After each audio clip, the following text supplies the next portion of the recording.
উত্তাপ ছড়াচ্ছে চট্টগ্রামের মাছের বাজার। মিঠা পানি কিংবা সামুদ্রিক মাছ কোনোটির দামেরই লাগাম টেনে ধরা যাচ্ছে না। বিক্রেতারা নিষেধাজ্ঞা ও সরবরাহ কম থাকার অজুহাত দিলেও মনিটরিং থাকলে দাম কিছুটা নাগালের মধ্যে থাকতো বলে দাবি ক্রেতাদের। কেসারেন শেকড় থেকে শিখরে।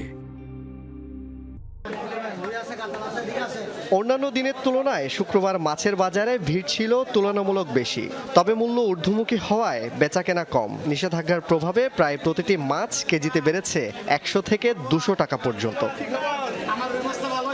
সাগরে সব ধরনের মাছ ধরা বন্ধ থাকলেও বাজারে দেখা মিলেছে ইলিশ, লাল কোরাল, দেশি কোরাল, বাইলা সহ বেশ কয়েক ধরনের সামুদ্রিক মাছ।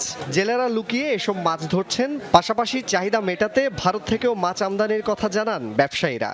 নিরালো হোক আর দেখাই হোক ধরবে, এটা টেকনাফের থেকে আসে, কক্সবাজার থেকে আসে, কিছু কিছু মাল আসে আর অ্যাভেলেবেল তো আসে না। কিছু নতুন মাছ এবং লইট্টা মাছ আর এই হুন্দ্রা বাইলা টুকটাক সাগরের মাছ পাওয়া যাচ্ছে বাজারে আজকে অনেকদিন পরে, তাও এতদিন ছিল না। বর্তমানে চট্টগ্রামে সমুদ্র সৈকত বন্ধ, ভারতের থেকে কিছু কিছু মাছ আমদানি করা হচ্ছে। বাজারে সামুদ্রিক মাছের সরবরাহ সীমিত, তবে পর্যাপ্ত সরবরাহ থাকার পরও প্রতি সপ্তাহে বাড়ছে মিঠা পানির মাছের দাম। কাতাল, রুই, মৃগেল, চিংড়ি মাছের দাম নাগালের বাইরে। 65 দিনে বদ্ধ দিচ্ছে, বদ্ধ দেওয়ার কারণে সাগরের মাছটা সীমিত আকারে, তাই পুকুরের মাছটা চাহিদা বেশি, তাই দামটা অতিরিক্ত। পুকুরের মাছ চাষের একটু রেট কম থাকে, আর আপনার মিঠা পানির মাছটা একটু রেট বেশি থাকে। এইসব মাছ কিনে আনতেছি, এইসবে মনে হয় কাস্টমার আমরা বেশি সাইনতে পাইতেছি না, কাস্টমার নিয়ে সাইনতে পাইতেছে না, মাছ যখন সিমের এখন বাড়তি দাম। এদিকে মাছের বাজার ঘুরে হিসেব মিলাতে পারছেন না ক্রেতারা। দাম নাগালের বাইরে চলে গেছে বলে অভিযোগ তাদের। মাত্রাতিরিক্ত দামের কারণে দরদাম করে অনেকেই ফিরছেন খালি হাতে।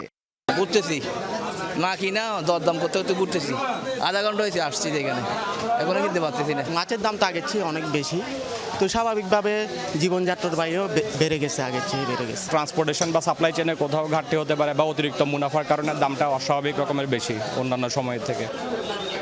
জোবায়েত ইবনে শাহাদাত, যমুনা নিউজ, চট্টগ্রাম।